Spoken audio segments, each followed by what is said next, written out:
upang mabilis na matugunan ang mga usapin hinggil sa kapayapaan, kaayusan at kaligtasan sa barangay. Matagumpay na nisagawa ng Quezon Municipal Police Station sa pamumuno ni Police Major Clarence Labasan, hepe ng pulisya, ang isang araw na pagsasanay para sa 2025 Barangay Peacekeeping Action Teams Enhancement Program noong ika-27 ng Nobyembre nitong taon sa Community Center, Barangay Samonte, Quezon, Isabela. Katuwang sa nasabing aktibidad ang Department of Interior and Local Government sa pangunguna ni Ginoong Ferdinand Miguel.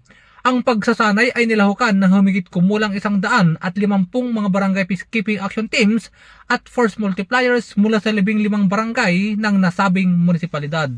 Layunin ng pagsasanay na bigyan ng mahalagang kasanayan at kaalaman ang mga BPATs kaugnay sa kanilang tungkulin sa lokal na pamahalaan.